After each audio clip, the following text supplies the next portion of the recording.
There were no tears or cameras when Anthony Robinson was released from the Texas prison in 1996 after serving 10 of a 27-year sentence for rape. Unlike the others, he had not been exonerated. He was granted parole because of overcrowding of Texas prisons at the time.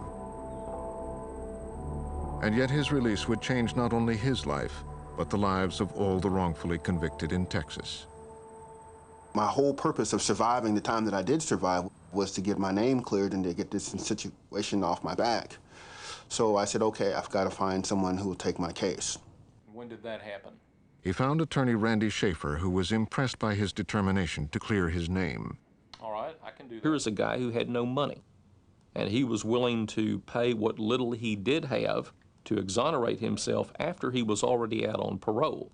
That's one thing if an inmate's in prison and wants to get out, but for a guy who's already out and on the street and has a job and obviously can live out the conditions of parole, onerous though they may be, to want to put his money down on the table and still try and overturn the conviction is a factor to me in thinking, well, this guy probably is innocent. Robinson was a college graduate with an honorable discharge from the Army before he was arrested. He would now spend all his time helping to research the law and working to pay his legal expenses. Whatever job I can find, wherever few pennies I can pick up, even aluminum cans, I was collecting aluminum cans. Whatever I could do to get the money, I did it. And I just said, okay, you know, if it was a job that worked 4 days, sweeping a construction site, I took it. If it was a job that required pick up cigarette butts, I took it. If it was a job that said, okay, move this pile of bricks from over here to over there, I took it. After 3 years and 2 DNA tests which exonerated him, his sentence was reversed, and he was pardoned by the governor. When Randy told me that we had gotten a pardon, I was kind of numb. In fact, I told him, I said, well, can you fax me a copy over right now so I can see it? And it's like, he said, yeah. He says, well, how do you feel? I said, well, until I actually see it, I really don't feel anything. I kind of want to see it. And then I saw it. And then I kind of said, okay, it's over now. But it wasn't all over. Something important was just beginning. A few months before, State Senator Rodney Ellis had filed a number of criminal justice bills, among them one asking for substantial compensation for the wrongfully convicted.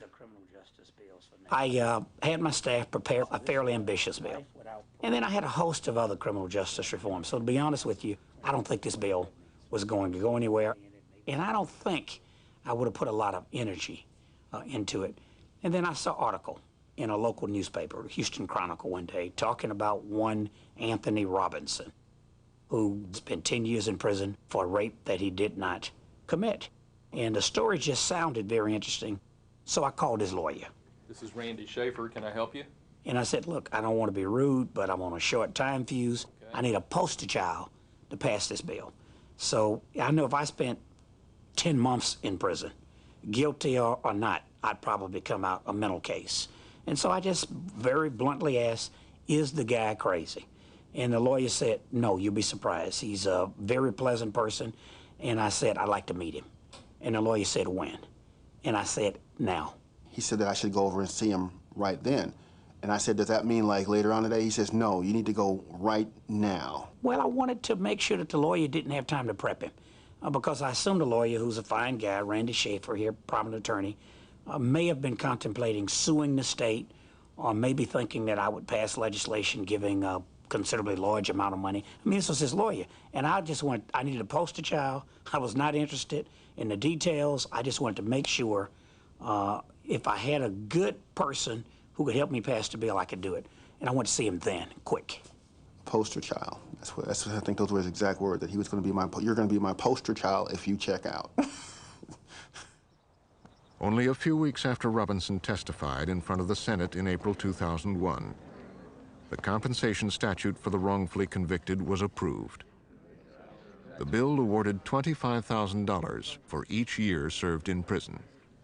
That bill would not have gotten legs. It would not have had a life. It would not have passed the Senate and would not have passed the House had it not been for Anthony Robinson. That bill should have had Anthony Robinson's name on it instead of my name. Anthony Robinson, who was one of the first to get his compensation under the bill, is a success story, and he looks it. But he says that this is not the reason why he dresses so meticulously. He does it as a defense. That has been a proven fact that if the police officers do stop you and you appear to be respectable, there's less chance of the contact getting out of control. And particularly in Texas, it just gives you just a little bit more of insurance. You just don't turn fear off. Before, I just never even considered it. Now I consider it to be a reasonable option. Anything could happen. You could be picked up tomorrow, you could be arrested, you could go through the entire process, you could be sentenced to some ungodly number of years and serve a large portion of those years before anybody ever decides to actually take a look at the evidence. You're always afraid of being put back in the cage, and that will change the way you think, that will change the way you act, that will change the way you dream. I find myself getting up sometimes in the middle of the night just to walk around and check the doors and make sure that I can walk around. And sometimes I'll get up in the middle of the night and I'll get my wife and say, let's go to the store. You know, just so we can just like go somewhere, you know, just to get out and to make sure that we can get out. You've been taken out, put into this insane world. Now that you've survived, they take you out and they put you back in the real world and they say, okay, forget everything that happened to you. Well, you can't. With the help of Senator Ellis, Robinson got a grant to attend the law school at Texas Southern University. He is now a second-year student. He works at night and goes to classes during the day. Public records, different from business records. There are a lot of similarities because public records are kept. A lot of people are very supportive of the fact that I've gone through the experience and I'm apparently okay. But there's always that stigma of like, oh, you went to prison? For how long? And it's always this air of disbelief that, well, there's something got to be wrong with you if you were in prison for that long. Sir, in this particular case, what happened was they called in the supervisor for the chemist to attend. Before that, I always thought that this was truly the land where we would be more than happy to let 10 guilty people go free before we incarcerated one innocent person. My view has changed, and I believe that there are people who would gladly convict 10 innocent people just to keep their numbers high. And for me, that's sad.